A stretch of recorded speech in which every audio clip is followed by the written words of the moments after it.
C'est sur ces mots qu'Hong Kong entame sa nouvelle année. Trônant à l'embouchure de la rivière des Perles, Hong Kong et ses 7,5 millions d'habitants marquent une fois de plus leur rupture idéologique avec leurs grands voisins du Nord, la République populaire de Chine, à laquelle ils seront incorporés en 2047, 50 ans après les accords de rétrocession de l'ancienne colonie britannique au gouvernement chinois. En juin 2019, une loi d'extradition passée par la chef de l'exécutif hongkongais, Carrie Lam, a provoqué l'émoi de la population et plongé les habitants de l'île dans une protestation continue. Cette loi fut retirée par le gouvernement en vue d'endiguer la colère des manifestants. Mais le mouvement n'a pas faibli. C'est toute une ville qui est derrière la même cause. Conserver ses libertés et ne pas être incorporé à la Chine continentale, qui s'est rendue coupable ces dernières années de nombreuses atteintes aux libertés de la presse et aux droits humains. Cette loi d'extradition aurait permis à la Chine d'arrêter n'importe quel Hongkongais et de le juger devant un tribunal chinois. Décidés à ne pas se laisser faire, les Hongkongais sont descendus dans la rue, comme ils l'avaient déjà fait en 2014 avec le mouvement des parapluies. Entre juin et décembre 2019, des manifestants occuperont le Parlement hongkongais. La police sera accusée d'avoir laissé des triades chinoises attaquer la manifestation à Yuen Long, et l'université polytechnique sera assiégée par les forces de l'ordre pendant près de 2 semaines. Ces mois de confrontation quotidienne avec la police créèrent un véritable sentiment d'unité nationale au sein du peuple hongkongais. Ce n'est pas le nouvel an qu'ils célèbrent ce soir. La main levée, symbole des 5 demandes des manifestants à la chef de l'exécutif Carrie Lam, ils sont venus montrer au gouvernement chinois qu'ils seront là, une année de plus, malgré les blessés et malgré leurs faibles chances de victoire. Car le combat pour la liberté n'a pas de prix aux yeux des habitants de cette péninsule mouvementée par l'histoire.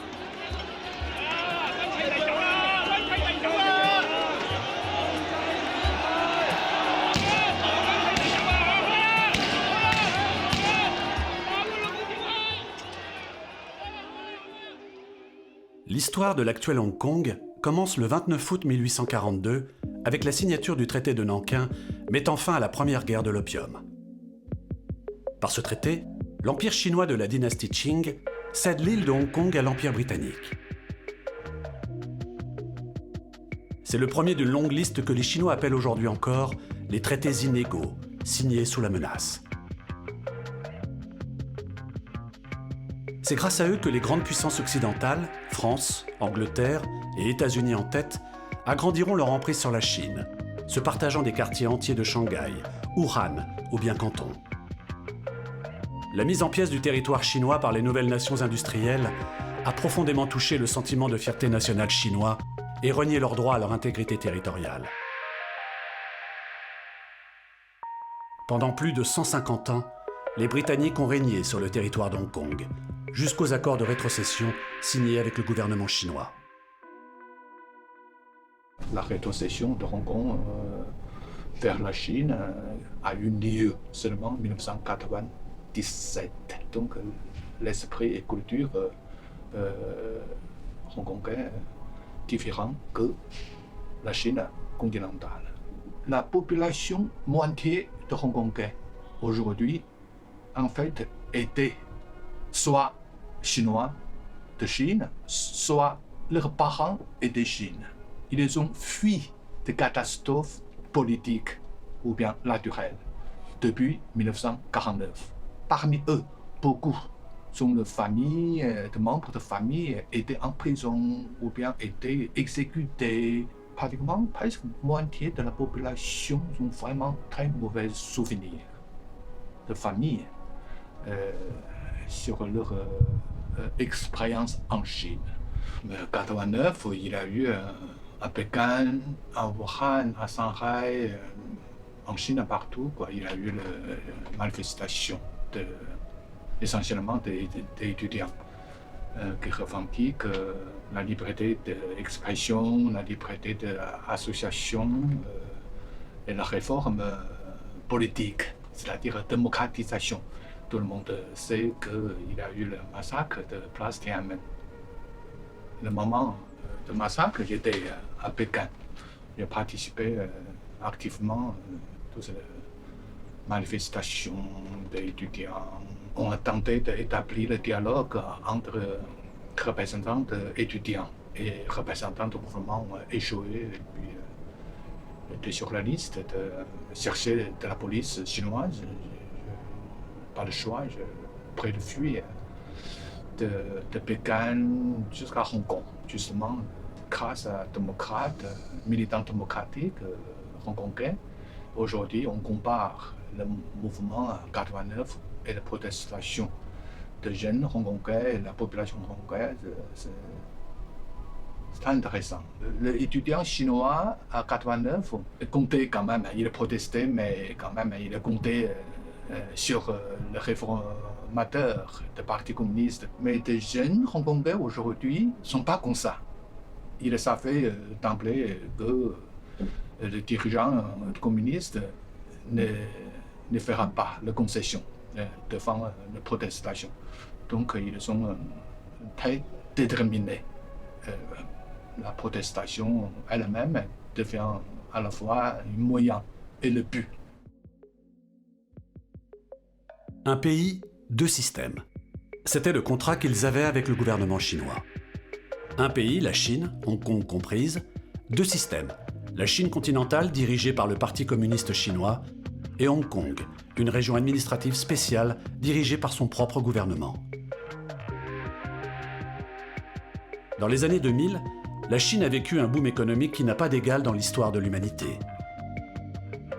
Le pays est devenu la seconde puissance économique mondiale en l'espace de 20 ans. Cette puissance économique a servi en premier lieu les intérêts du Parti communiste chinois et de ses dirigeants. Jamais un président chinois n'a été aussi puissant que l'actuel président Xi Jinping. Les politiques répressives et les exactions qu'il mène depuis ces dernières années contre toutes sortes de menaces qui viendraient perturber ses rêves d'hégémonie montrent la détermination du gouvernement communiste à saisir cette chance économique pour imposer leur vision de l'avenir, promettant de mettre Hong Kong au pas. Face à lui, l'Occident reste muet. La liberté des Hongkongais ne fait pas le poids face aux intérêts économiques et financiers que propose la Chine. Hong Kong a été un des fers de lance de ce boom économique chinois. Aujourd'hui, le niveau de vie des Hongkongais est le plus élevé de Chine avec un PIB par habitant de 60 000 $ par an quand il est de 40 000 en France. Grâce à son système économique ultralibéral, Hong Kong a su s'imposer comme la 3e place financière mondiale et offre à Pékin une possibilité de montrer au monde la réussite de son modèle économique. En 2019, Hong Kong comptait 67 milliardaires. C'est plus qu'en France, pays 10 fois plus peuplé, qui n'en compte que 40. Cependant, les inégalités économiques au sein de l'île sont criantes. En 2017, Hong Kong figurait en 12e position des pays les plus inégalitaires du monde. 1,2% de la population détient 53% du patrimoine à Hong Kong. Parmi ces milliardaires, bon nombre viennent de l'immobilier, secteur lucratif dans ces villes où le manque de place nous pousse à prendre de la hauteur, abandonnant en bas les laissés pour compte du modèle capitaliste hongkongais.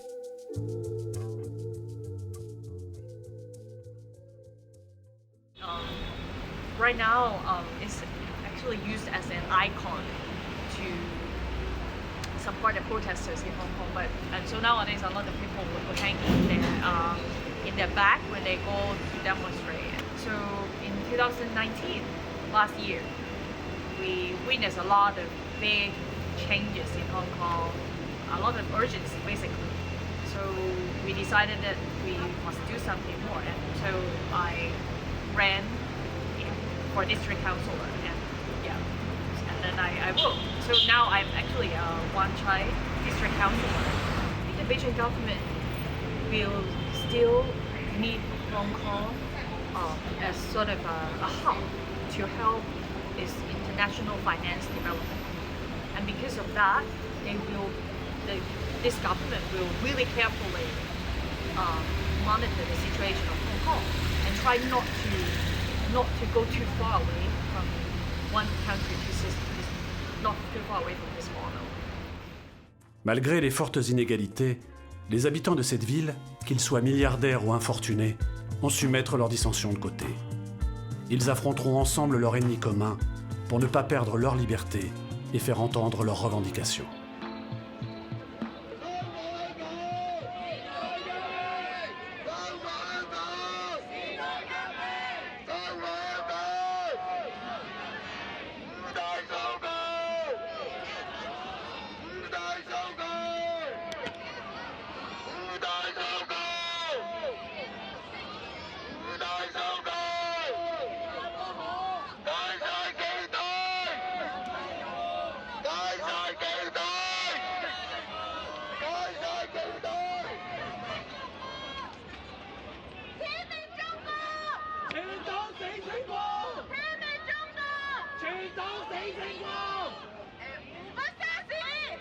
死刑！我们杀死！北京死刑！天滅中共 Fuck off China!！Stand with Hong Kong! Fuck off China! Stand with Hong Kong!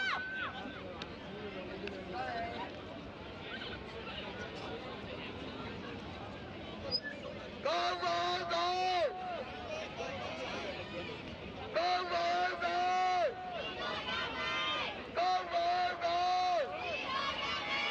講香港！五大訴求！五大訴求缺一不可。五大訴求係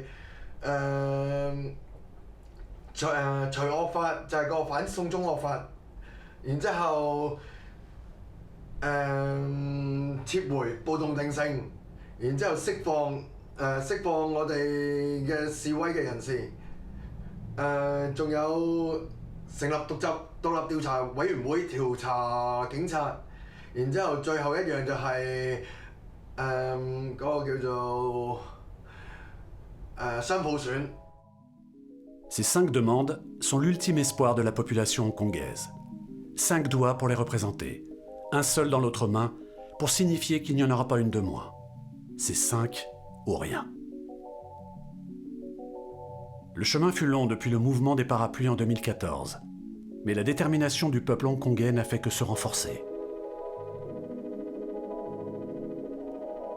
Cet événement fondateur surprit le monde entier par son ampleur, et en premier lieu Pékin, qui ne pensait pas rencontrer une telle opposition en essayant de réformer le système électoral hongkongais en sa faveur.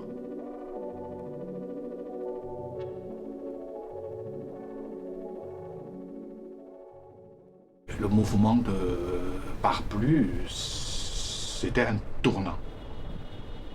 Avant, même pendant le mouvement de parapluie, la plupart, je crois, les protestants de Hongkongais pensent qu'ils sont démocratie en Chine, il n'y aura pas la démocratie et la liberté à Hong Kong. Yes, I also participate in umbrella movement, mainly in Hong Kong, because my studio is actually based in Prince Edward, Hong Kong.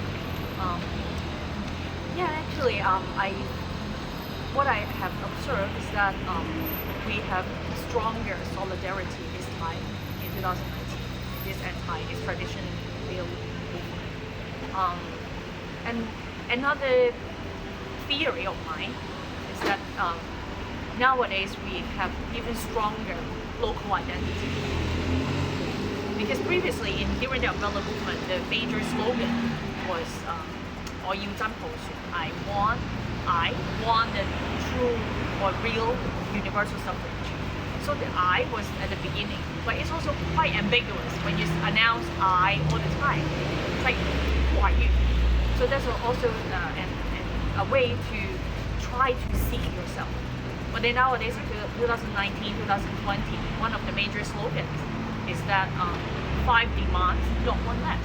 So we omit the subject in the slogan, because my theory is that because we know already who we are, we no longer need to reinforce and re-emphasize who this identity is.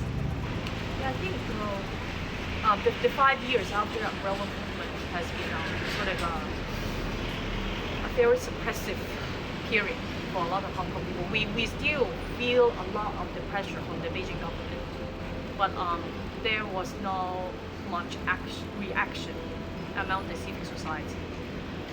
And then the extradition bill sort of was, the triggering point. The whole movement has been developed since 2014, since the umbrella movement, and the emotion, the urge, the demand of the people never disappeared. The most important really is to reform the political system in Hong Kong. We need universal suffrage. We need a clear, liberal, democratic way to elect our chief executive. And we need a very open system to elect the councillors in the legislative council, which is sort of like Congress in Hong Kong. But nowadays, the election system is not fair at all. So if we can have these very basic things granted by the Basic Law, which was agreed by the Beijing government before. Yeah. So I think that's something very basic. We deserve to have it. L'événement ressentent depuis 5 ans. Enlèvement sur le grand homme d'affaires à Hong Kong, enlèvement sur le patron de librairie à Mongkok. Ça, c'était extrêmement choquant pour la population hongkongaise, ça fait peur. Et puis, depuis 15 ans, il y avait le drapeau chinois qui heurte vraiment le sentiment profond de Hongkongais, parce qu'ils n'ont pas la même expérience que le chinois. Why I wearing a flag? I think flag mean defeat. What we believe, what it means is freedom. We wear it to fight for freedom. We want our vote to vote our president in Hong Kong. La loi d'extradition mise en place par la chef de l'exécutif en juin 2019 a mis le feu aux poudres et montré une fois de plus que le gouvernement hongkongais de Carrie Lam n'a pas le pouvoir qu'il prétend avoir. Il applique à la lettre les directives venant de Pékin.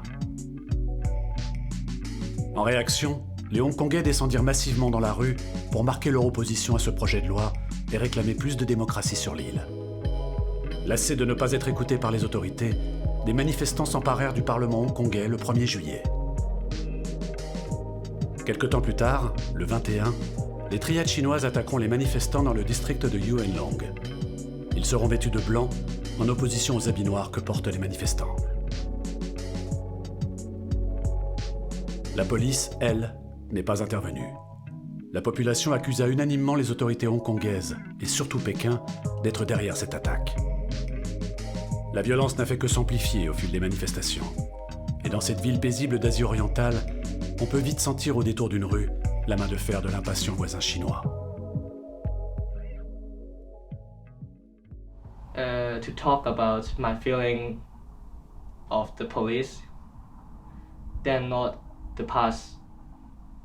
The past, they will protect us when we have some difficulty, we have some problem. They will save us to arrest some bad guys. But I'm telling you guys, teenagers in Hong Kong is not bad guy. They are just students, but they standing out for Hong Kong is because they know if they don't stand out, if they don't fight the government, and if they don't fight the police, they will lose. They will lose everything. Actually, a lot of them are wearing masks and no number on their shoes. So we are thinking that are they China police or the army from China? Yes, we don't know, because the number is very important to letting us know who he is or who she is. And they are full armors, wearing mask, wearing helmet. We don't know who they are. We cannot recognize you, who you are. You said you're police. I don't know. We can't see your pass. You want to see my identity card. Why don't you let me recognize you? And also, some police tell me we also cannot recognize each other. And we don't know who inside us. We don't think the police want to hit people, but someone do. We also don't know who that is. For some particular moment in the press, in the mass media, it seems that they only report certain, let's say, violent scene. But then when you really rationally think about it, until this moment, actually we don't hear the police force saying that any policemen are in hospital, are hospitalized. No, but we do have a lot of protesters injured. So if you really compare clearly, rationally, like the violence level or tactics, the police force used, the protesters used, you can see. They can get everything they need like real gun, full armors, but we just have umbrella.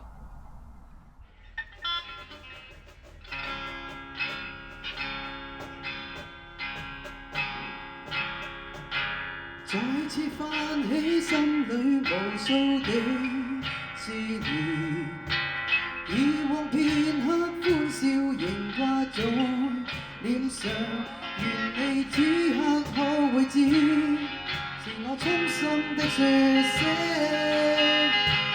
喜欢你，那雙眼動人，笑聲更迷人，願再可輕撫你那可愛面容，挽手說夢幻，像昨天你共我。係啊，買咗啊，唔覺得㗎？買咗啊！嚇！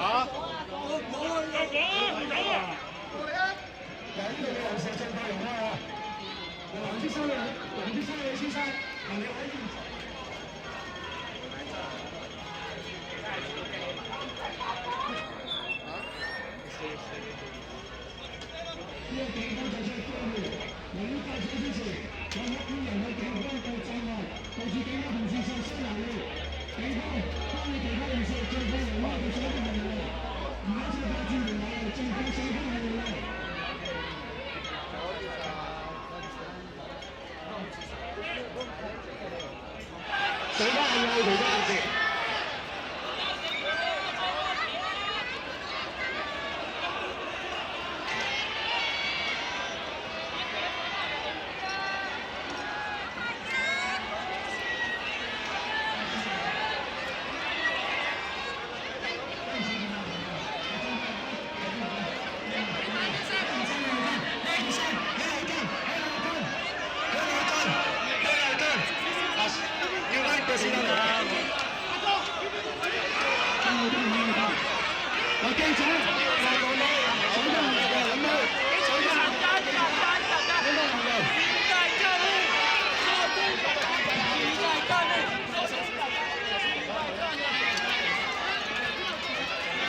上翻行路好冇？有冇記者唔該？上翻行路唔該。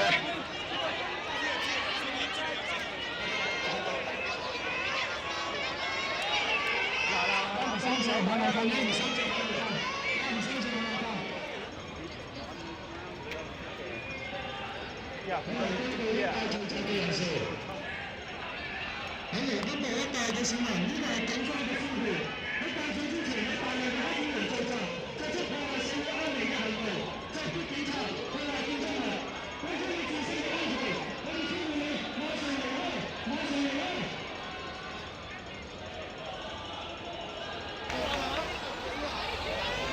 咁咪係咯，如果行海邊嗰啲直衝咪又係一種，你咁講。咁你唯有變身嘅真係。你知係咪啊？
il pensait que si les manifestations qui sont en ampleur très grande, le gouvernement Hong Kong, à Pékin, cédera.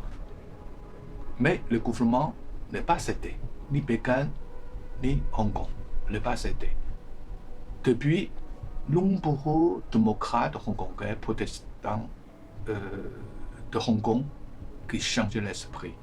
Maintenant, ils pensent pas tous, beaucoup plus nombreux qu'avant. Ils pensent qu'on laisse tomber la Chine. La démocratie en Chine est impossible. On laisse tomber. Démocratie à Hong Kong. Ou bien créer une identité, un esprit autonome. C'est-à-dire une sorte de localisme qui s'est né, qui s'est développé depuis 5 ans. C'est ça, c'est la grande différence. Il revendique d'abord universel, suffrage universel, c'est-à-dire démocratie à Hong Kong. Ou bien un esprit, nouvelle identité hongkongaise qui soit différent que la Chine. On ne compte pas sur la démocratie en Chine. C'est ça, c'est un tournant. Aujourd'hui, on est une société, dans un monde informatique, dans un monde de télécommunication. Si il y a la violence, des morts, des massacres ici, là-bas, ça rapidement devient un événement mondial. La population, je crois, mondiale, ne supportera pas le massacre, ni à Taïwan, ni à Hong Kong. Et puis, je crois que le gouvernement chinois aujourd'hui est assez pragmatique. Well, in this movement, I and a lot of Hong Kong people really thank the international community's support to our movement by maybe, for example, by simply spreading the news, the information about what's going on, and also spiritually supporting our local demonstration. Hopefully, we can all stand together, basically fight for freedom, stand with Hong Kong. A lot of people get shot in their eyes, in their head. So I'm worried about we don't have enough people to support us, because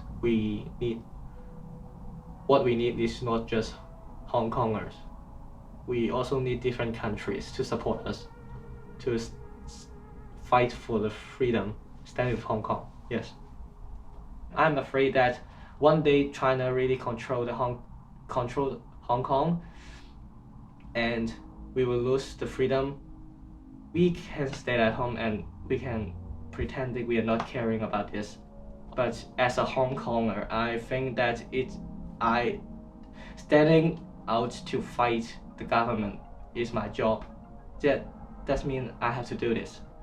Maybe Hong Kong people is too polite and not experienced, but we are learning one step by one step, but we are not going to sitting there to do nothing anymore.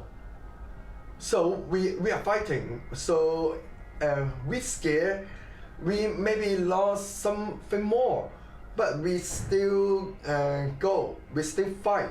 I think courage is, we know we are going to lose something, but we still going. We want freedom. we want democracy. Yeah, 5 demands, not one less. 5 demands, no one less. Yes, that's what I want to tell you guys. Free Hong Kong, revolution now. Yes. Soudé, le peuple hongkongais ne peut pas se résoudre à l'occupation chinoise. L'apparition de la Covid-19 au début de l'année 2020 a marqué encore un peu plus cette volonté de Pékin de contrôler la propagande et l'information à la fois dans le pays, mais aussi en dehors. Sans prévenir, le 1er juillet 2020, Pékin a publié la loi sur la sécurité nationale de Hong Kong. Cette loi n'a pas été validée par le Conseil législatif hongkongais comme le préconisait l'usage, mais par un organe du gouvernement chinois sur l'île. Par cette loi, Pékin prend le contrôle total de Hong Kong, sans même attendre 2047, comme l'avaient prévu les accords de rétrocession de 1997, bafouant ainsi la parole de son signataire, Deng Xiaoping. Le 9 novembre 2020, le gouvernement hongkongais s'est saisi de cette loi pour démettre de leurs fonctions 4 députés pro-indépendantistes. 2 jours plus tard, l'ensemble des députés pro-démocratie démissionnaient en signe de solidarité avec leurs camarades. La main du gouvernement chinois derrière cette intervention ne fait aucun doute. Mais malgré la prise de pouvoir de Pékin sur la péninsule, le combat des Hongkongais continue et doit continuer.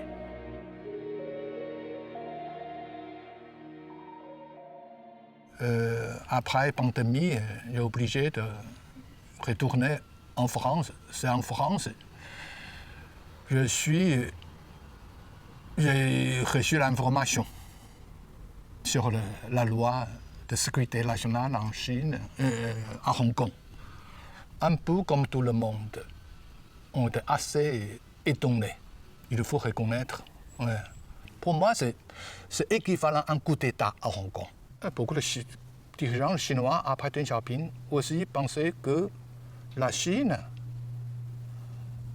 sera un jour comme Hong Kong. Démocratie, ouverture, et la bourse, etc. C'est-à-dire, Hong Kong présente l'avenir de la Chine. Des années 80, on pensait ça, et le Parti communiste était très sûr de eux. Mais depuis 6 ans, 5 ans, pour la première fois, l'idéologie officielle a changé totalement. Ils pensent que le régime chinois autoritaire présente l'avenir humain. Aujourd'hui, c'est pour contrôle, pandémie. Ils sont plus efficaces. Regarde la Chine, la croissance est très rapide. Grâce au régime autoritaire, la Chine est devenue beaucoup plus puissante qu'avant. Voilà, notre régime est le meilleur. La Chine, maintenant, sont à la fois le meilleur régime et très fort.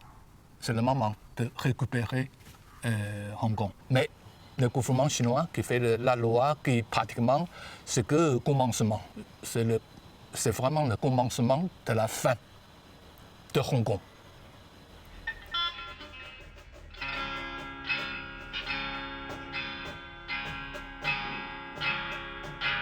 再次泛起心裏無數的思念，以往片刻歡笑仍掛在臉上，願你此刻可會知，是我衷心的説聲。